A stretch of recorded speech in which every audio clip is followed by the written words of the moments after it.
Salut les Liliens, j'espère que vous allez bien. Il est temps et l'heure pour moi de vous présenter ma review du chapitre 106 de SNK. Je le sais, ça fait très longtemps que j'avais pas sorti de vidéo SNK, mais comme vous le savez, j'ai le bac à la fin d'année, j'étais assez occupé et dans quelques jours, je le répète, c'est le bac.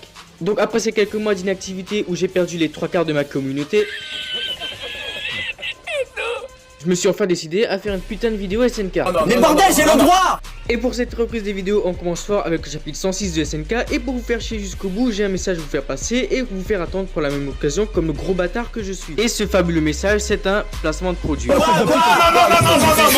Non, plus sérieusement, je viens vous parler parce que quelqu'un m'a contacté et m'a proposé de créer une petite communauté SNK France. Et honnêtement, j'ai adhéré à ce projet, il a de fortes ambitions et moi, honnêtement, ça m'a super intéressé. D'ailleurs, le Discord de cette communauté sera en description. Je vous invite aussi à vous abonner à sa chaîne car il fait de super lives AOT de temps en temps. Bien, commençons cette review du chapitre 106 de SNK. Ce chapitre a pour but de nous raconter ce qui s'est passé avec les navires de reconnaissance des Mars il y a quelques années. Et plus exactement, il y a 3 ans, lors de la défaite des guerriers Mars.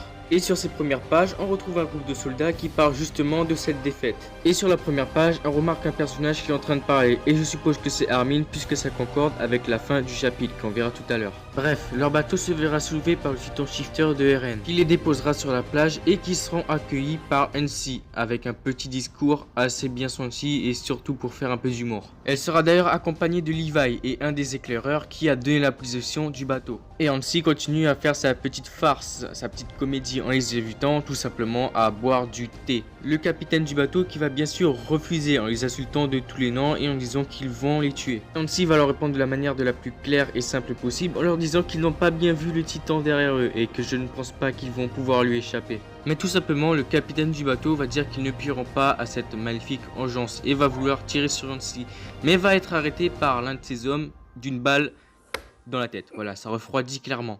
Une scène qui va étonner tout le monde et qui va étrangement ressembler à une sorte de mutinerie. Puis Jelena, le commandant de cette mutinerie, va accepter l'invitation au thé de NC. Un bon collabo comme je les aime. Après cette capture de prisonniers, on va se retrouver à un camp qui est établi près des rivages et on aura une discussion avec Armin, Mikasa, Jean et les autres. Une discussion un peu portant sur les soldats, sur pourquoi il a flingué déjà son capitaine, comme ils le disent si bien. Et ensuite une certaine discussion et surtout un dialogue de RN qui dit qu'ils ont quand même eu beaucoup de chance de contrecarrer ce débarquement. Et que si les Mars le voulaient, ils pourraient très bien exterminer l'île du paradis en envoyant une attaque de grande envergure. Et RN insiste bien sur le fait qu'il faudrait intervenir maintenant.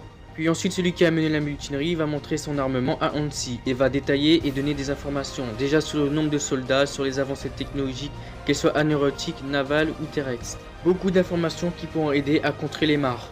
Et pendant cette conversation, on verra que NC est assez embarrassé et on voit qu'elle ne s'y connaît pas trop. Et en même temps, on voit Levi qui dit que tu veux nous faire passer pour des truffes. Surtout, ils vont commencer à aborder le sujet de la force de frappe aérienne des Mars, qui est vraiment impressionnante.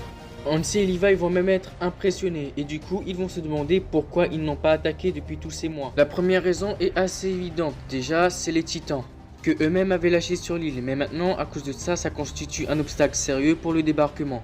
Et que à la base ces titans étaient juste censés les empêcher de sortir des murs. Et quelle ironie du sort puisque ça met les Mars en difficulté, ce que dira Levi. Ensuite le sujet se portera vite fait sur les titans qui ont tous été éliminés. La deuxième raison qu'on connaît aussi très bien, c'est que les Mars sont en combat contre d'autres pays, ce qu'on a pu voir avec Gabi qui combattait par exemple. Et que l'île du paradis est au centre de cette guerre, car non seulement ils ont pris le titan colossal et le titan féminin et ont mis en déroute le titan bestial et le titan cuirassé. Donc privés de 12 atouts, les autres pays en ont profité pour déclencher les hostilités. Et ainsi ils vont dire que ce sont donc des agents infiltrés, mais ils vont tout de suite démentir. Et ils vont avouer qu'ils se sont fait enrôler de force dans les troupes Mars. Jusqu'à ce que quelqu'un leur donne la force de se révolter. Et si ce n'était pas prévisible, devinez c'est qui? Sieg Jaeger, bien sûr, qui d'autre? Donc je considère que ma théorie est validée. Ils vont ensuite continuer en disant que ce sont des soldats anti-Mars et que leur but est de libérer le peuple eldien. Nous allons ensuite nous retrouver devant un tribunal où on va parler de Sieg Jaeger, ou plutôt un conseil militaire, car on apprend que Sieg a des revendications. Qui sont qu'il souhaite passer le reste de sa vie ici et qu'il souhaite rencontrer son demi-frère Eren Jaeger. Et qu'en échange il va garantir la sécurité de l'île, donnera l'accès à un armement et mettra en place des relations avec d'autres pays et les aidera à manipuler l'information vis-à-vis des Mars. Tout ça dans le seul but de sauver le peuple eldien. Et bien sûr, il va y avoir beaucoup de contestations en disant que c'est un piège, que c'est lui qui a quand même assassiné beaucoup de membres du bataillon d'exploration à lui tout seul. Et beaucoup d'autres crimes, tels que la transformation des habitants de Ragako en titans et qu'il a semé la terreur dans tous les districts. Mais malgré les contestations, l'un des chefs de l'armée va demander de poursuivre, car l'ennemi devait se douter qu'ils allaient réagir comme cela. Et Hansi va donc poursuivre en disant que Sieg dit qu'il leur reste un dernier moyen de s'en sortir. Il faudrait le titan originel de Eren et il faudrait un titan de sang royal. Et là je pense que vous voyez où on veut en venir. Sieg est en train de parler du grand terrassement. Juste à l'entente de ces deux mots, titan originel et titan de sang royal, Eren avait déjà compris. Et va avouer que tout ceci est exact et que Sieg dit donc la vérité. Et il va parler de sa récente expérience et va dire qu'il n'a pu activer ce pouvoir que lorsqu'il est rentré en contact avec un titan de sang royal. Il s'agissait de Donna Friggs, la mère de Sieg. Et que le seul pouvoir des Eldiens réside dans le grand terrassement, réveiller les millions de titans colossaux qui sommeillent dans les murs et les faire déferler sur le monde. Eren va leur dire qu'il n'a pas révélé cette information car il avait peur pour Historia et qu'il a commis une erreur de jugement. Et donc ce qui signifie que l'histoire de Sieg tient bel et bien debout. Mais malgré cela, certaines personnes vont quand même se montrer un peu réticents, cela va de soi. Et certains hauts dignitaires vont parler des prisonniers qui ont été faits, on parle de les pendre, mais Hansi les défendra en disant qu'ils ont besoin de leur information. Et après ça, on enchaînera avec plusieurs pages sur la relation entre les Eldiens et les mercenaires, sur comment ils vont piéger beaucoup de navires de reconnaissance. Et on y verra le titan colossal de Armin apparaître. Et on ira aussi une petite phrase badass de Levi, faisant référence au début du chapitre. Et ensuite sur plusieurs pages, on va commencer à parler du développement de l'île du paradis avec la construction de beaucoup d'infrastructures nouvelles, telles qu'un port par exemple. Et on aura une discussion sur celui qui confère ses pouvoirs à Ymir, mais ça j'y reviendrai dans une théorie et à la fin de cette review. Ensuite on va faire rebaisser la pression et faire un peu de développement de personnages avec Mikolo qui va faire la cuisine pour nos compères et qui vont d'ailleurs adorer, ça va être un vrai buffet à volonté. Ensuite on se retrouvera avec Eren, Armin et Mikasa sur un chantier, avec Armin qui dira que la construction du port est bientôt terminée. Et il va parler aussi de ses nouveaux amis qui étaient au départ très réticents à collaborer avec les Eldiens. Puis ensuite on va avoir un dialogue entre Armin et Eren, une vision optimiste et pessimiste. Et le sujet de cette conversation c'est tout simplement le grand terrassement. Armin ne veut pas le déclencher et Eren voudrait le déclencher. Armin oppose vraiment une vision optimiste lors de ce dialogue. Il dit qu'il pourrait en discuter et établir des relations aussi bien avec les Mards qu'avec le reste du monde et disperser les malentendus. Mais Eren va tout de suite le ramener à la dure réalité, lui disant de quel malentendu il parle. Pour eux, nous sommes des monstres capables de se transformer en titans. Et même Mikasa va s'y mettre en disant qu'ils ont quand même sympathisé avec des Mards et Eren va lui répondre combien.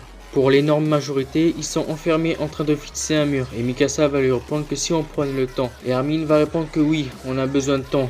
Mais Eren va lui dire que la seule façon de gagner du temps, c'est de les neutraliser. Et on va en revenir à peu près à la suite du chapitre 105, plutôt vers sa fin, avec la mort de Sasha. Avec un Armin qui disait que si on avait plutôt choisi une autre voie. Et à peu près toute la fin de ce chapitre 106 va se résumer à Armin et son questionnement moral, disant qu'il ne commence plus à comprendre les choix d'Eren et qu'en même temps lui-même est perdu.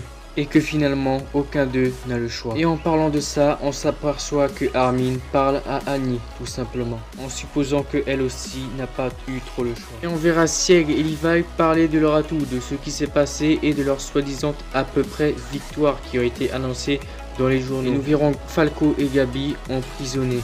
Et on terminera sur un visuel sur Eren en disant que sans combat, il n'y a pas de victoire. Eh bien, tout simplement, que retenir de ce chapitre 106 de SNK ?